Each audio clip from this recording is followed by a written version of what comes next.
Hey everybody, how's it going? Welcome back to the channel. This is going to be a good video today. This is something that I've never, ever showed on the channel. This is, well, it's not a secret, but it seems to be a secret in the chainsaw world. Friends, this is the way, if you port vintage chainsaws or any chainsaw that's going to be spun up there and you're worried about heat. Remember, friends, heat is the absolute killer of any engine, but these air-cooled two-strokes, they have no way to cool themselves down. Once they get too hot, that's it. And I want to talk about, before we get right into the video, remember, friends, if you have a chainsaw that's ported super warm, and say you have a ton of machine work, super high compression. Remember, friends, compression makes heat. Okay? That's a fact. The higher compression you run in an engine, the more heat you're going to make. The more horsepower you make, the more heat you're going to make. Especially in an air-cooled engine, you have to be worried about that heat. These engines have no way to cool themselves down. It's not like if you build a small block Chevy and you make it have 600 horsepower, you can put a bigger rad in, bigger fans, change your thermostat, a bigger water pump.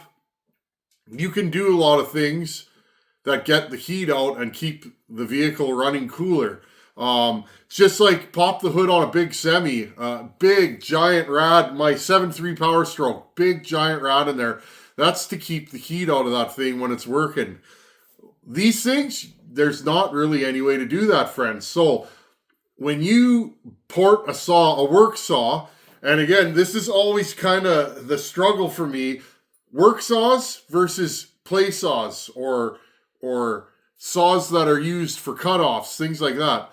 A race saw, friends, it doesn't matter how hot that thing runs. You're doing 3 cuts. You're warming it up quickly. They go 2, 3, 1, go, blow the horn, you pick it up, you start it, you go cut, 3 discs, put the saw down, or 1 cut, or whatever you're doing. That's it. Sky's the limit with those. You can make those saws run as warm as you want because they're not cutting day in and day out. A work saw, well, the average work saw, say you get 25 or 30 minutes on a tank. If that saw gets to max head temperature in 5 minutes and then it slowly increases, by 15 minutes, friends, you might have a head that's overheating. And this is where you'll score cylinders. And even, that's at the extreme, friends, you'll start scoring cylinders. At the low end, you'll start losing power. If you can't keep the head temperature of your saw low, it will make less power. That's just a fact. You lose horsepower with temperature. And so, because these things don't like to run lean, friends, and the hotter the saw gets, the leaner it's going to get. They're not fuel injected. A fuel injected engine is a completely different animal. It can add or subtract more fuel based on exhaust temperature, head temperature, combustion temperature, the temperature outside, air density, throttle position. The sky's the limit, friends. A good fuel injection system has unlimited maps. A carburetor doesn't work that way. So carburetor is solely based on vacuum. So when you're porting these vintage saws, these antique saws, especially things like the Pioneer, and that's what we're going to be working on today, you have to get the heat out. Those home lights that I've built, friends, I did an XL76 and what was the other one I did for Bucking? The 77cc one, 922. Those saws both run really, really hot because I jacked them up, friends. Now, home lights run hot to start with. It's just the way they're designed. They don't have a lot of cooling fins. The XL76 has no cooling fins on the bottom of the cylinder. Good thing the exhaust port's not there. Like a McCulloch, the exhaust port's on the bottom, friends. But a home light, the exhaust port's on the side, and you have a transfer and a transfer. There's no intake port because it's a reed saw.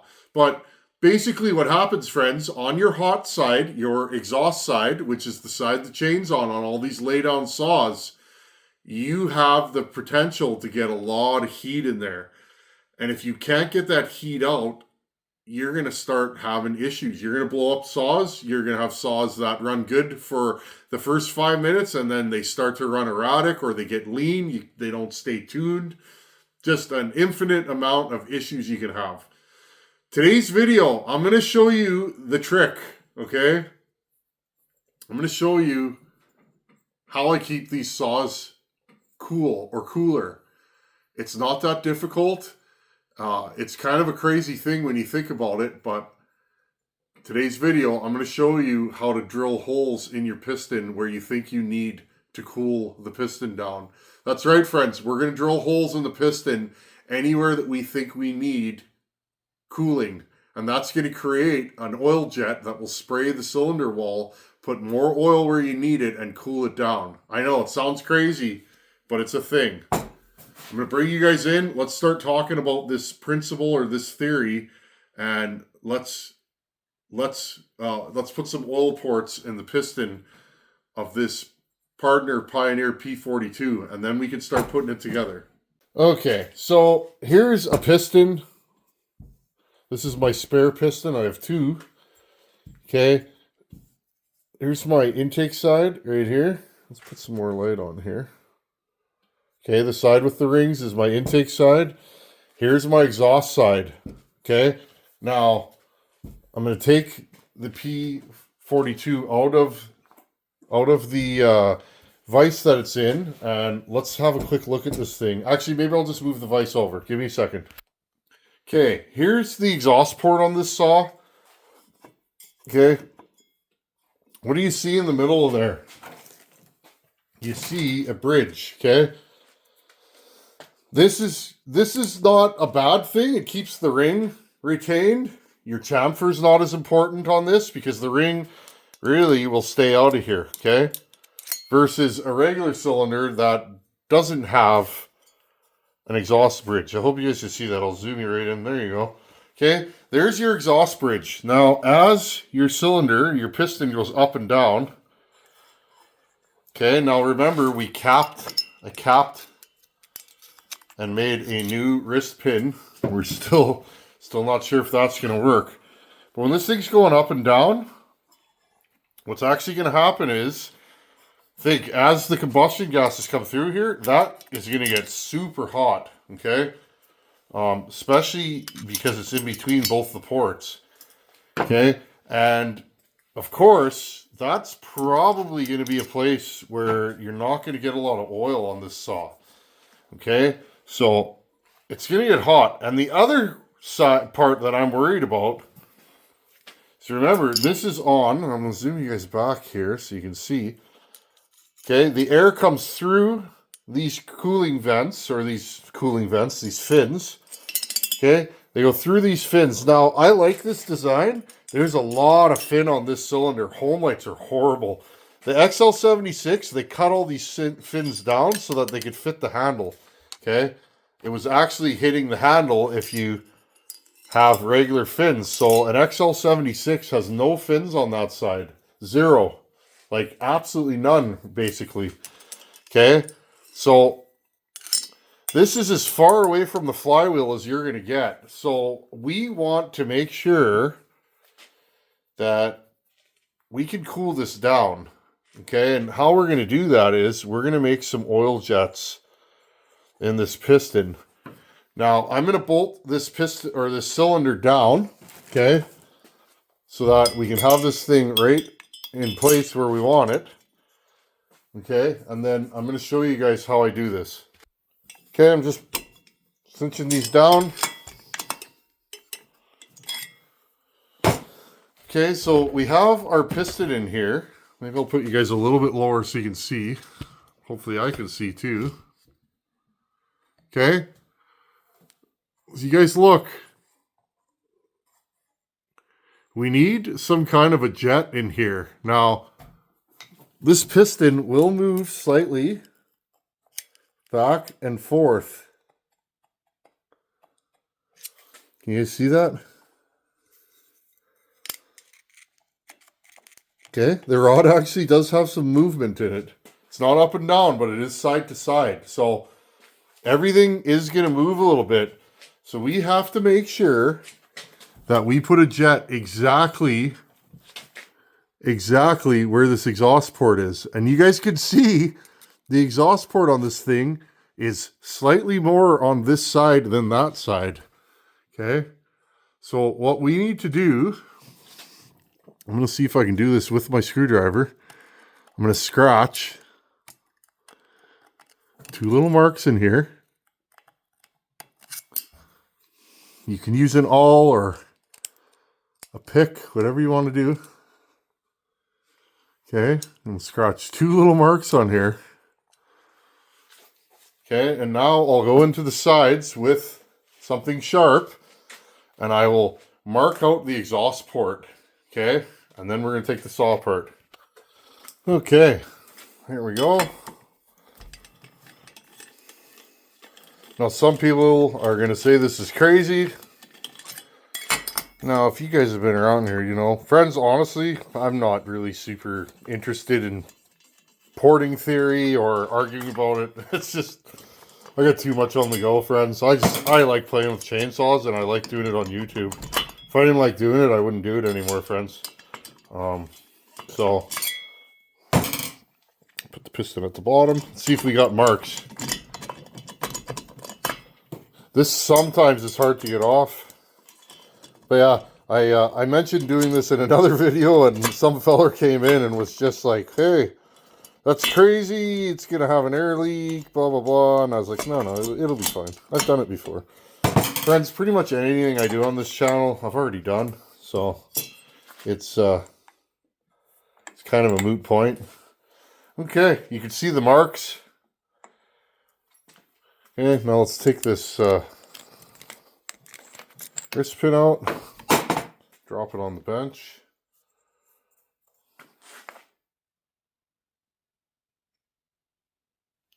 Okay, now if the marks bother you, try using layout fluid or something. I just find that if you don't scratch it in there, it's really hard to see. Those marks don't bother me. Never had a problem with marks ever since I've been doing this, so it doesn't cause anything. It just, it looks bad for that second. Okay, let's move this over and let's talk about this.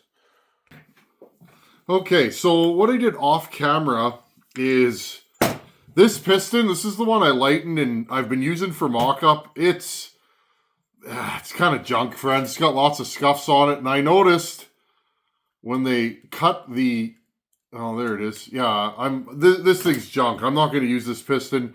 So what I did was, off camera, I took my spare piston that's basically new. I ground it again so that my rod will fit, because remember, the rod doesn't fit in this piston. Mocked it back up on the bottom end and basically started from scratch. Again, friends, these vintage builds take a long time.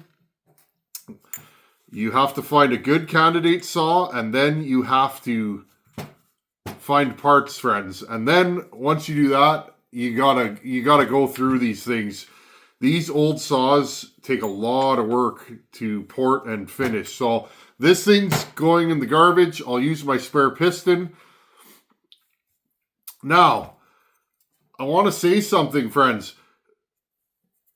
I mentioned this briefly on another video, and somebody commented, and I like comments when people disagree with me, because it gets my brain thinking. I'm not super serious or serious at all about two-stroke porting. I have so many things going on in my life that two-stroke porting is fun, and that's why I do it. I really don't take this super serious, friends. It's just something I do for fun, and I really enjoy it. So thank you to everybody that hangs out here. But somebody commented that if I drill holes in the piston, it won't work. The bottom end, as the piston's coming down, will leak, and it'll end up going through and on top. No, because here's the thing, friends. When you're doing this, I want you to think about what you're doing. Pay attention. I'm only drilling holes below the ring lands, friends. Anything below the ring is bottom end. Anything above the ring is combustion chamber. Think of it that way. anything that you do below the rings will stay in the bottom end. So if I leak from here out the side, it will still stay below the ring and it will stay out of the combustion chamber, okay? One thing of note, friends, all of my vintage saws have this done to them. All of them. Every old school saw that you've seen come out of this shop on this channel has this done to it. It's the only way that I can keep them alive if you want to really make them zing. These old saws, they don't cool like the new stuff does. The only saw I didn't do that on, friends, and I've been kicking myself, and I know that's not why it blew up, Buchan's ProMac 850. Still looking for a cylinder for that, friends. If I could find a good piston and cylinder, I would love to do that saw again. I held back on that saw. I sent it to Buchan with plans that he was going to send it back to me. I wanted to see, and that's why he did a cutoff. My saw versus Donnie's versus Iron Horses. And my saw was right there in the mix. He said it was probably the strongest, so I thought, well, if I held back, I could probably get more out of it. Of course, that saw blew up. It flaked plating on the exhaust side. It got hot. Now, those are known for bad plating, and that's why the plating came off. I was looking at that cylinder the other day, friends. But still, I feel like maybe I should have drilled holes in the piston. Okay, so first things first, where are we going to drill a hole in this thing? Well, I measured with my micrometer to the piston crown from the inside as good as I could. And what I'm seeing here, friends, is, and again, I'm just doing this with my eye. It doesn't have to be super precise. The piston crown is as thick as about middle of the top ringland, okay? So that's number one. I want to stay below the ringlands. Number two, I'm running a single ring in this saw. I may run two, so to not keep myself stuck with one ring, I want to drill my hole below the ringland. Now the other problem with this is the piston pin, the wrist pin, is in the center of the exhaust port. Remember, I capped the pin, welded it, machined a plug, pressed the plug in there, and then welded it. Okay?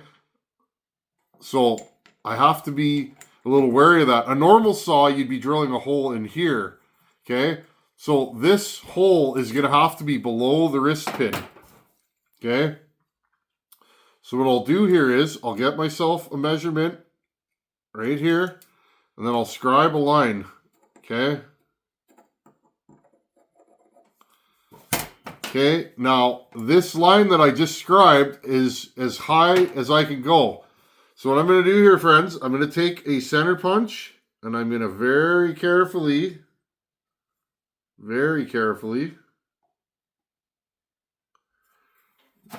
tap a little mark there. Okay, I'll show you guys up close.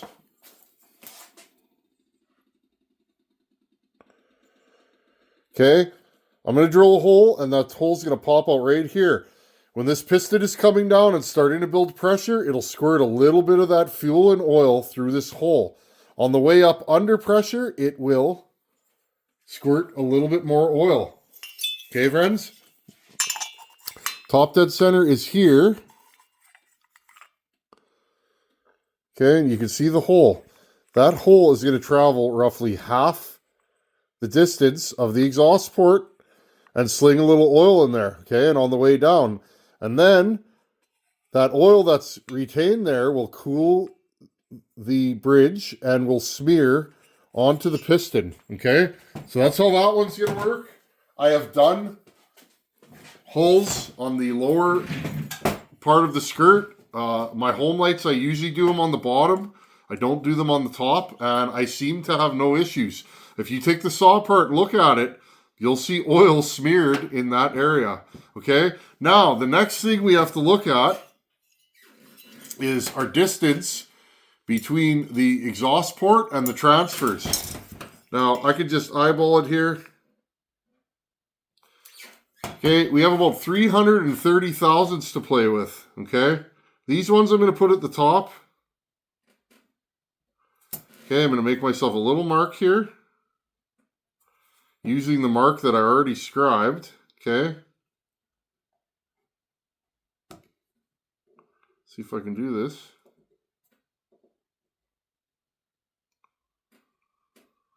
Okay, this is finicky work, friends, but you get through it. Now again, I want to put this hole about halfway. At the very worst, I want it halfway.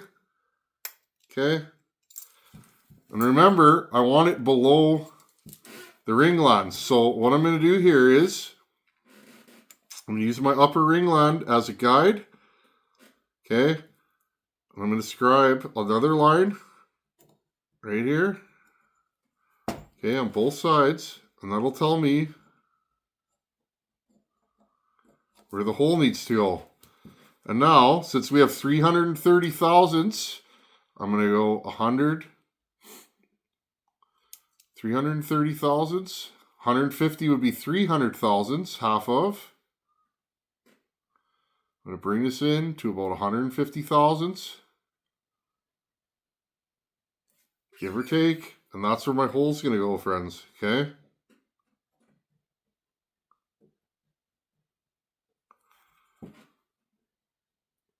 Now again, you're just eyeballing this. It's not super crucial.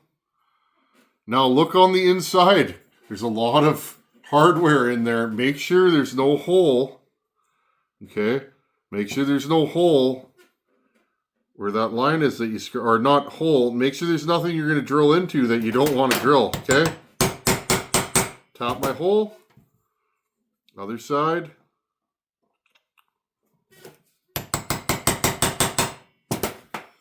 Okay? Now these are going to oil for the whole stroke, all the way to the top and all the way to the bottom, okay?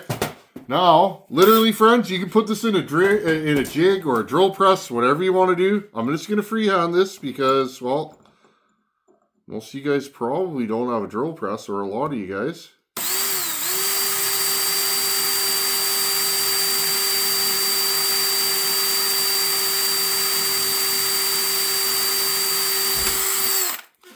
One hole. Okay, one more here.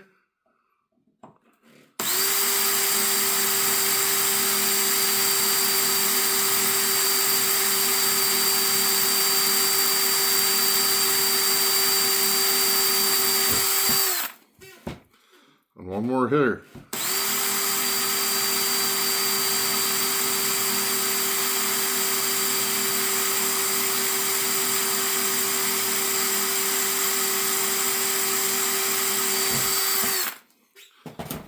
Okay, blow this off with my air hose, and then I'll show you guys what we got going on here.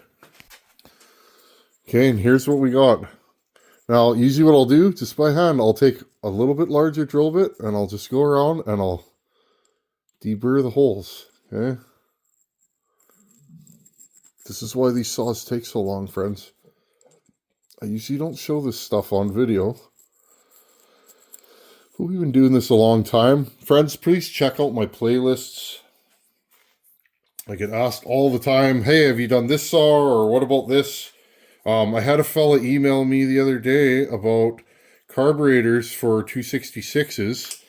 And I said, hey, bud, check out my playlist. I have a whole video on 266 carbs. He went to the video. He emailed me back. He's like, wow, thank you, buddy. It's like, yeah, no worries, man. So, again, please check my playlist. There's a lot of good stuff in there. I'm just going to blow this off. Now, what I'll do is I will cut off a drill bit, and I'll go in there inside and deburr from the inside. But for now, I think we're good to go here. Okay, let's mock this all back up. Well, I guess we don't even have to do that, friends. We can just stick this here piston in this here jug. Well, let's do that. Okay. See the holes? Okay, there's a hole there, and one in the middle. Look. You can't see them, friends. They're not even there.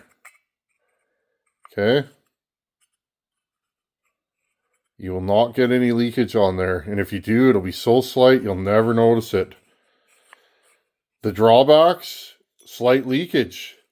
Okay. That's why sometimes it's better to put the one behind the bridge at the bottom, because when the when the piston is under, you know, a lot more pressure on the way down, it's in here, friends, okay?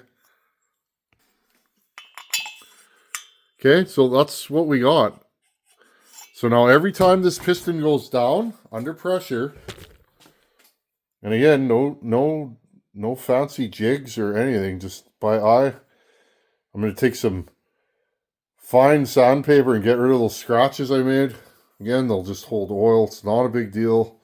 I know some guys, bless their hearts, some guys would not be into that, but it is what it is. Okay. Right there. Now, I'm just going to sit back down, friends. I'm going to put 2 more holes in this thing. I do this to the home lights. I think I did this to home light, to Buchan's Super Pro 70 to oil the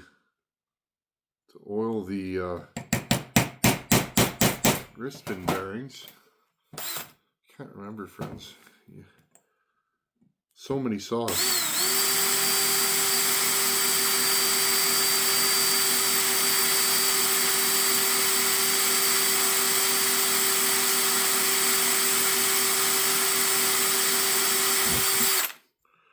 One.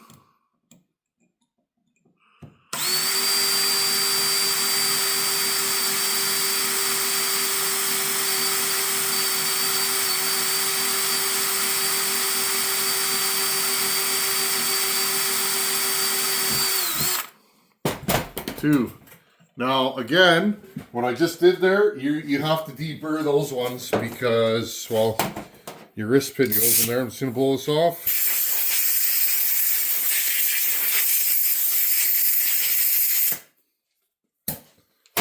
Take my 1 size bigger drill bit. Okay, deburr these. And again, friends, I love doing this stuff. I love sharing it with you. Okay. I will have to go in. Sometimes there'll be a chip on there. Oh, these ones aren't bad at all, so that's good. I have drilled pistons where you can really feel it after.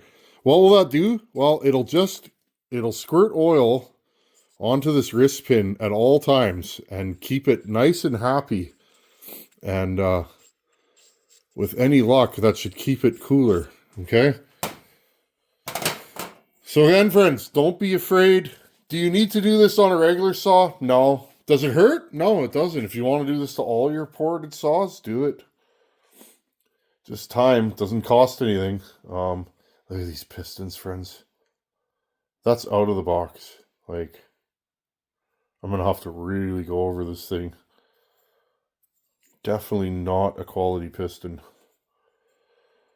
Okay, friends, there you go. This piston might grenade the minute we run the saw. We don't know, right? Okay, friends, that's the secret. All my vintage saws get this. All of them. I do this to everyone since I've had this channel. And it works. Okay? I want to keep that bridge cool. If you don't think you can keep the bridge cool, try and cut it out. But sometimes it's easier to just drill a hole in there. Okay, friends. I hope you guys enjoyed that. That's a secret move. That's no longer secret because I put it on the internet. You guys know me. There's no secret moves. I show you guys everything and anything. I'll just deburr in this. Okay, friends. In the coming videos, we will put this saw together and start mocking it up. Get an exhaust built for it and get it cleaned up. We got to run new fuel lines, tidy up some wiring. I want to put crank seals in it. We still haven't pulled the reed cage out. We'll pull that out and check and make sure the reed is good. And then, friends, we can slap this thing together. The only thing that's undecided is which carburetor am I going to use on there. I'm probably going to use a 266 carb. Maybe not a big 266 carb. I might start with a small one and work my way up. I have both I have some 260 and 272As. I also have some, 143Bs, the old style carb. I suspect this thing may be a little snappier with a small carb, but we won't know, right? I'll have to fit a carb on there and get it going, and then we'll go from there. The reason why I'm not using the original carb is governed, which will hold me back in RPM and make this thing a bear to tune. So rather than doing that, I would rather just put a bigger carb on it. If you're porting one of these at home and you only have the carb that's on there, feel free to use that carb. You could also block the governor, but because I have so many carbs laying around, it's pretty simple for me to just dig through my carb bin and try and find one that will fit. So anyhow, friends, probably tomorrow night I'll come in here and regrind this whole piston because it's in a lot better shape than that other one. And we'll get this thing rocking and rolling and get it started. Drill holes in your pistons, friends. I know that sounds absolutely crazy, but if you're worried about heat, put a hole on either side of the exhaust port at the bare minimum, and you should have a saw that's happy then. Thanks for watching. Take her easy. See you in a couple days. Later.